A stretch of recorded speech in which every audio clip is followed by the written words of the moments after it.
This channel does not promote any violent, harmful or illegal activities. All content provided by this channel is meant for an education purpose only. Tannishtha ডেরা থেকে বেরিয়ে বেপাত্তা প্রায় এক মাস ধরে নিখোঁজ সন্দেশখালীর বাঘ মানে শেখ শাহজাহান। শাসক দলের দুর্দণ্ড প্রতাপ এই নেতা যখন লুকোচুরি খেলছেন তখন গর্জে উঠছেন বসিরহাটের বাসিন্দারা। কেন জানেন? কারণ জমি ভেড়ি এ সমস্ত কিছু দখলের অভিযোগ আছে, অত্যাচারের অভিযোগ তো ছিলই। আর এবার শাহজাহানের দলবলের বিরুদ্ধে বছরের পর বছর একের পর এক নির্বাচনে বেলাগাম সন্ত্রাসের অভিযোগ করছেন বসিরহাটবাসী।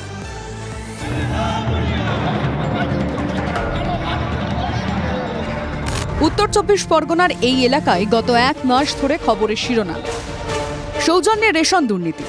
তদন্ত করতে গিয়ে শেখ শাহজাহানের ডেরায় আক্রান্ত হয়েছে কেন্দ্রীয় এজেন্সি। তৃণমূলের দুর্দণ্ড প্রতাপ নেতা গা ঢাকা দিতেই মুখ খুলছেন সন্দেশখালীর বাসিন্দারা। জমি বাড়ি ভেড়ি দখলের অভিযোগ তো ছিলই, এবার সংবিধানের দেওয়া মৌলিক অধিকার কেড়ে নেওয়ার অভিযোগেও সরব সন্দেশখালীর বাসিন্দারা। আমাদের ভোট দেওয়ার অধিকার আছে, কার্ড আছে, কিন্তু আমরা ভোট দিতে পারি না।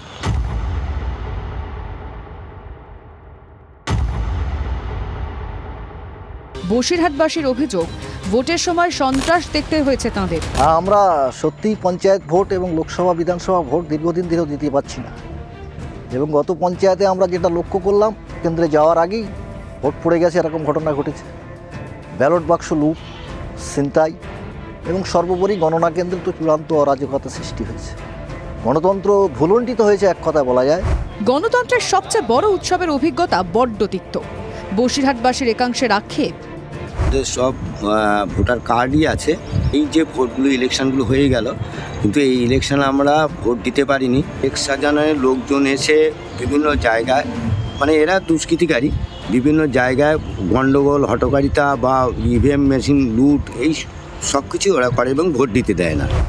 সংঘর্ষ, রক্ত, মৃত্যু, একের পর এক ভোটে সন্ত্রাস দেখে এসেছে নিলয়ের রবিউলরা। এলাকার ত্রাস শেখ শাহজাহান এখন বেপাত্তা, তাতেই আশার আলো দেখছেন তারা। শাহজাহানকে যদি সেইভাবে ওরা সেন্ট্রাল গভর্নমেন্ট সেইভাবে কিছু করতে পারে বা গ্যারেজ করতে পারে, বাহিনী যদি পর্যাপ্ত পরিমাণে দেয়, তাহলে আমরা ভোট দিতে পারবো, আশা রাখি। পশ্চিমবঙ্গের এই গণতন্ত্র ভুলুণ্ঠিত রোখার জন্যে শেখ শাহজাহান সাহেবদের মতন দুষ্কৃতীদের নিবারণ করার জন্য এই মুহূর্তে একটা বড় লড়াই জারি হয়েছে। বসিরহাট লোকসভা কেন্দ্র তৃণমূলের দখলে, তাই বসিরহাটবাসীর পাশে দাঁড়িয়ে বিজেপির হুঙ্কার, মানুষের গণতান্ত্রিক অধিকার ফিরিয়ে দিতে হবে, তাদের ভোট দেওয়ার অধিকারকে ফিরিয়ে দিতে হবে। তার জন্য যা করার প্রয়োজন সেটা নির্বাচন কমিশনকে। যদিও বিজেপির বক্তব্যকে গুরুত্ব দিতে চাইছে না তৃণমূল কংগ্রেস। ২১ সালের ভোটে তৃণমূলই ক্ষমতা এসেছে, এগুলো বিরোধীদের অপপ্রচার। এই অপপ্রচারের জবাব দেওয়ার প্রয়োজন আছে বলে মনে করি না। দেখুন, সাধারণ মানুষের ভোট নিয়েই তো তৃণমূল কংগ্রেস ক্ষমতায় আছে, সুতরাং সাধারণ মানুষ ভোট দেবে এবং তৃণমূলের পক্ষে ভোট দেবে, এটাই তো স্বাভাবিক ঘটনা। টিএমসি আশ্রিত শেখ শাহজাহানের মতন মানুষকে যদি সাংবিধানিক পরিকাঠামোয় তাদেরকে যদি গ্যারেজ করা যায়, আসলে লকআপে রাখা যায় বা যে সংশোধনগারে, তাহলে সাধারণ মানুষের স্বতঃস্ফূর্ত ভাব পাওয়া যাবে এবং সেখানে তৃণমূল পরিচালিত সরকারের পতনের অসম্ভাবিকভাবে পতন হবে। সাধারণ মানুষের তাদের ভোট তারা সত্যি কি ইভিএমে দিতে পারবে, সেটাই কিন্তু এখন লাখ টাকার প্রশ্ন। উত্তর ২৪ পরগনা থেকে, বসিরহাট থেকে অর্ণব ব্রহ্ম, টিভি9 বাংলা। সন্দেশখালী বসিরহাটে শাসক নেতা দাদাগিরি তো দেখলেন, এবার এই একই জেলার অন্য প্রান্তে শাসক দলের নেতার দাদাগিরি দেখাবো। বারাসাতের কথা বলছি। বারাসাতের মানুষজন নাকি বাড়ি থেকে বেরোলেই হোঁচট খাচ্ছে, আর এর পিছনে কারণ নাকি গোষ্ঠীদ্বন্দ্ব। ভাবছেন হোঁচট খাওয়ার সঙ্গে আবার গোষ্ঠীদ্বন্দ্বর কি সম্পর্ক? বলছি, কারণ এই হোঁচট খাওয়ার অন্যতম কারণ হচ্ছে জ্যাম। প্রচুর অটো রাস্তায় বেরিয়েছে, কিন্তু এই অটো বের করার পিছনেই রয়েছে শাসক দলের গোষ্ঠীদ্বন্দ্ব। এক পক্ষ আইন মেনে বৈধ অটো বের করছে এবং আর এক পক্ষ, মানে যাদের সঙ্গে দ্বন্দ্ব, অবৈধ অটো বের করছে, যার ফলে প্রচুর অটো বারাসাতের রাস্তায় বেরিয়ে পড়েছে, আর অসুবিধায় পড়েছেন সাধারণ মানুষ।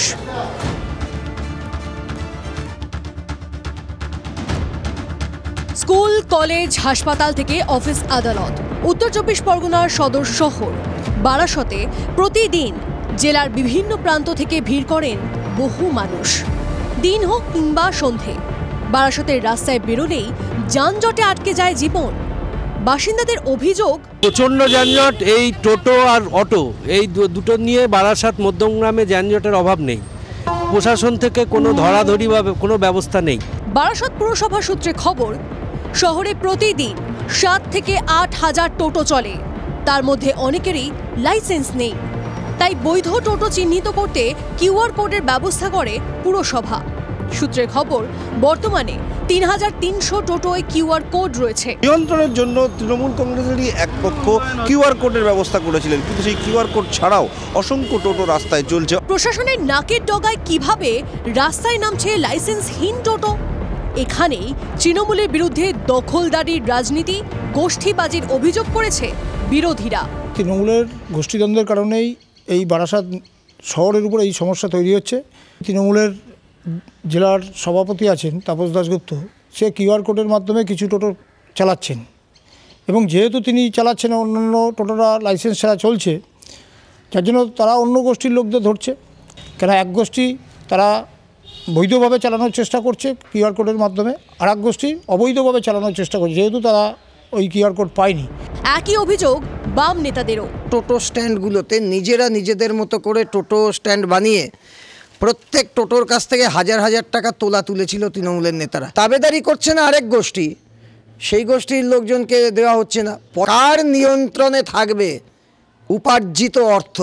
অবৈধভাবে উপার্জিত অর্থ কাদের নিয়ন্ত্রণে থাকবে? টোটোর ভিড়ে বারাসত শহরে যানজটে নাকাল হতে হচ্ছে বাসিন্দাদের। অবস্থা এমনই যে কলোনি মোড় থেকে ডাকবাংলো কিংবা চাপাডালি মোড় থেকে ডাকবাংলো 2 কিলোমিটার রাস্তা পেরোতে ঘন্টা খানেক লেগে যাচ্ছে। কেউ কোনো রুলস রেগুলেশনসের মধ্যে দিয়ে যায়ই না, সেটা অটো হোক টোটো হোক, এটা সরকারের ব্যর্থতা। লাইনের কোনো ঠিক নেই, যে যার মতন চালিয়ে বেড়াচ্ছে। কিউআর কোড তো একটা দিয়েছে, পরিচয়পত্র নামে আমাদের রয়েছে, যাদের পরিচয়পত্র নেই তারাও চলছে, আমরাও চলছি। তৃণমূলের গোষ্ঠীদ্বন্দ্বের জেরে শহরে বেআইনি টোটো চলাচলের বারবারন্ত বলছে বিরোধীরা, যদিও সেই অভিযোগ উড়িয়ে দিয়েছেন বারাসতের আইএনটিটিইউসির সভাপতি তথা পুরো ভাইস চেয়ারম্যান। না না, এটা গোষ্ঠীদ্বন্দ্ব কোনো ব্যাপারই নেই। আর সবচেয়ে বড় কথা, আমার বারাসত থেকে শুরু করে আমার এই জেলায় ট্রেড ইউনিয়নের কোনো গোষ্ঠীদ্বন্দ্ব নেই, এবং ট্রেড ইউনিয়ন এক সূত্রে বাঁধা। আমরা নিয়ন্ত্রিত করছি, নিয়ন্ত্রণ করার চেষ্টা করেছি, নিয়ন্ত্রিত হবে।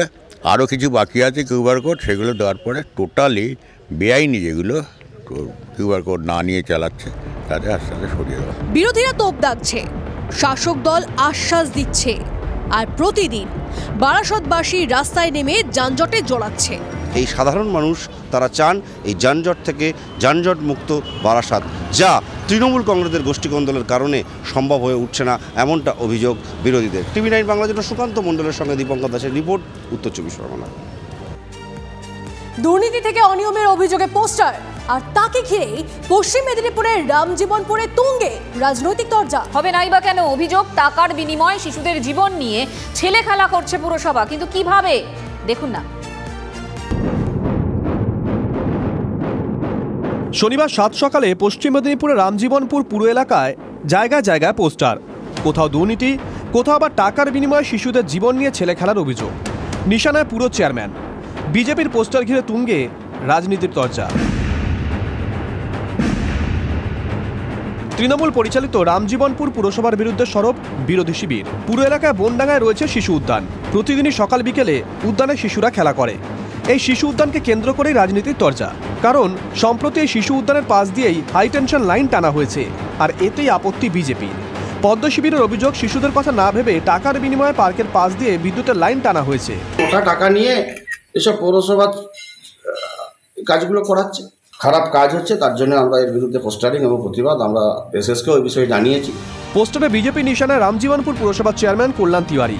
বিজেপির আরও অভিযোগ, দুর্নীতির সঙ্গে জড়িয়ে রয়েছে তৃণমূল পরিচালিত পুরসভা। আসলে কিছুই নয়, পৌরসভায় কোনো উন্নয়ন বলে কিছু হয়নি। প্রধানমন্ত্রী আবাস যোজনার বাড়ি নিয়ে তলা তুলছে, বাড়িকে আবার বাংলার আবাস যোজনা বলে চালাচ্ছে। তৃণমূলের নেতারা এখন চুরির এমন জায়গায় চলে গেছে যে সাধারণ মানুষ এবং পৌর সম্পত্তিকেও ব্যক্তির কাছে অর্থের বিনিময়ে বিক্রি করে দিচ্ছে। যদিও বিজেপির অভিযোগ উড়িয়ে দিয়েছেন পুরসভার চেয়ারম্যান। তার পাল্টা দাবি, কারখানার জন্য বিদ্যুতের তার টানা হয়েছে, তাও আইন মেনেই। তারা প্রথমে ইলেকট্রিক অফিস থেকে সার্ভে করে ওই মাঠের পাশ দিয়ে নিয়ে যাচ্ছিল, তো ওইখানে মানুষজন আমাকে অবজেকশন করে। আমরা দেখালাম যে ওর পাশেই আমাদের একটা পার্ক আছে, একটু কোনানি দিয়ে তারটা চলে যেয়ে ওর জায়গায় ট্রান্সফর্মার পড়বে যেখানে কাঁচা পিতলের ফ্যাক্টরিটা আছে। এটা ফালতু একটা ইস্যু। কিন্তু পৌরসভা সুন্দরভাবে চলছে, উন্নয়ন হচ্ছে, ওরা কিছু পায়নি বলে এই সবার নিয়ে মাথা ঘামাচ্ছে। চেয়ারম্যান বিরোধীদের গুরুত্ব দিতে নারাজ, কিন্তু শিশু উদ্যানের পাশ দিয়ে বিদ্যুতের তার যাওয়ায় সরক্ত এলাকাবাসীও। এটা নিজের স্বার্থের জন্য কারেন্টটা নিয়ে যাচ্ছে, একটা শিশুদের পার্কে আছে তার উপর দিয়ে ইলেকট্রিক হাই অ্যাঙ্কারের লাইটের জন্য নিয়ে যাচ্ছে। বিজেপির পোস্টার ঘিরে সরগরম রামজীবনপুর। বিদ্যুৎ দপ্তরে লিখিত অভিযোগ জমা পড়েছে। সত্যি কি আশঙ্কার জায়গা রয়েছে? খতিয়ে দেখবে প্রশাসন? সেটাই এখন দেখার। অসীম বেরার রিপোর্ট, TV9 বাংলা।